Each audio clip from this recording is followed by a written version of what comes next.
Welcome to the Parenting Power Podcast, supporting parents with the real-life tools they need to raise the confident, interdependent people the world needs.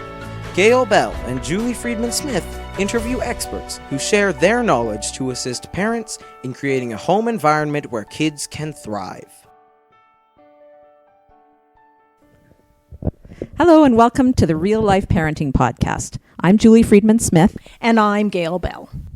Today's podcast is brought to you by our sponsors, Beaner's Fun Cuts for Kids. Parenting is hard, haircuts shouldn't be. Visit beanersfuncuts.com for a location near you.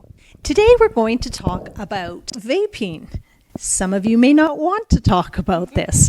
However, in today's world, that is one more area that we cannot ignore as parents. And we need to first educate ourselves about it and then find the right time and place to have that conversation with our children, just like we need to do that around many things, including sexual education, alcohol, drugs, and now you can add vaping onto that.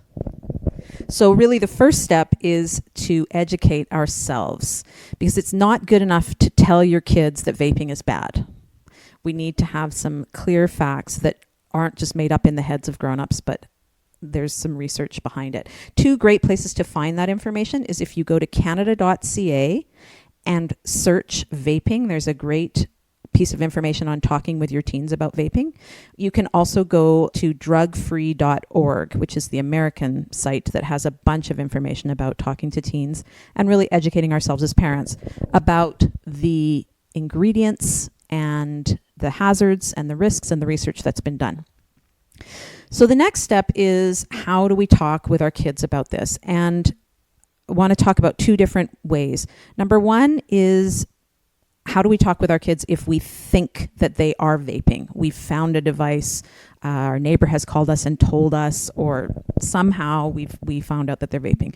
The first thing to not do is to ask your child if they're vaping. If you already know that they're vaping, we don't ask our kids questions where we already know the answer, because then we are encouraging them to lie. So instead, lead with what you know. I heard from Mrs. Jones that she saw you vaping. Or I found this jewel in your drawer. So start with what you know, and then we can move from there. It may be that when you first bring that up with your child, they have no interest in talking about it and they make a big fuss about how you're spying on them or that it's not true. So when either of us are in a highly emotional state, it's not the best time to talk with our kids.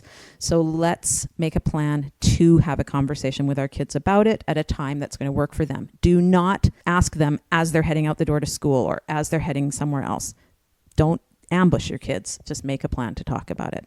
If you don't know whether your kids are vaping and you just want to start a conversation, then some great ways to talk about it is to say, I was reading up about vaping today and I'm curious whether it's happening within your social circle, or do many of your friends vape, or I really wanted to know what you know about it so that we can have a family talk about it.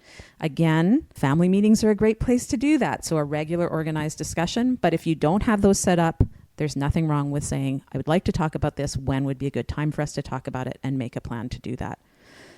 And any of these conversations that Gail brought up, if it's a one-off conversation, it's setting everybody up for disaster. We need to be creating regular connection times with our kids so that we can be talking with them about all sorts of things, about what's going on in their world, about something that we like, about the latest phone that's coming out, whatever it is. And this is just one more of the family conversations we're having, which is different than every time mom wants to talk to me, it's to yell at me about something else that she's scared about in my life and put her nose into my information. So it's really important to create these places of connection, meal times, car rides, walking the dog, so that we're having all sorts of conversations with our kids instead of just nagging them. The last thing that we can bring up here is just about peer pressure, because oftentimes in many of these difficult situations, we're worried that our kids' friends are going to get them into it. So giving our kids the tools to stand up for what needs to happen. Obviously, when we're talking to them, we're expressing our concerns, our health concerns, our family's position about it. Rather than just hoping that they'll know our position about it, we can say, in our family, we would like you to not be vaping. That's not what we do. There are a lot of health risks. It's against the law for kids who are under 18. There are lots of ways we can talk about it, but be clear about your expectations around it. And then you can talk with kids about, so what would happen if a group of your friends were doing this? How would you respond? What are some of the things you can do? Ideally, we have brought kids up to be able to stand in their truth, in their foundation, and say, this isn't for me. No thanks. Not interested.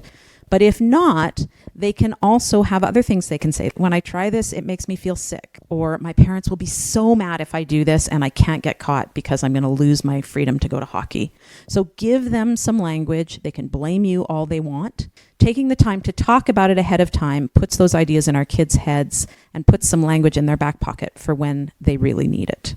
Vaping is like many of these other things. It's not just one conversation. It's talking about it as it comes up. It's helping them to figure out their move. We can't necessarily stop them from doing everything, but if we are talking to them and giving them tools to use, there's a much greater chance that they're going to make good choices and or learn from the poor choices that they're making and move forward in a different direction. So it is our responsibility as parents, but it's worth it. Our kids are worth it. The points to take away from this, one, just even putting vaping aside for a moment, is that consistent connection with your kids. It makes it way easier to have these conversations. If you are already having conversations in your home, maybe not daily. Daily is ideal. But if it's we have dinner together Monday, Wednesdays, and Thursdays, or we eat breakfast together with no devices, well, at Parenting Power, we encourage no devices, meals, or wheels. So those are great times to do it. And then the second big thing that Julie told us is to educate ourselves about it, get the facts. And there's some wonderful resources out there for us. The third is when, not in a high emotional time. We're not going to get very far, and it doesn't have to be talked about today, but let's find a time in the next week. It's worth it. Your kids are worth it, and you'll do a great job. This has been another Tool for the Trade. We hope that you've enjoyed this episode of the Real Life Parenting Podcast. If you're looking for more real life parenting tools, then please sign up for our weekly Thoughtful Thursday email newsletter. It's free and it's really good. Just visit our website, parentingpower.ca, to subscribe. While you're there, check out our book, A Year of Intentional Parenting. Like this podcast, the book was created to help you feel confident, capable, and calm. Thanks so much for listening, and we look forward to connecting with you again right here every Monday.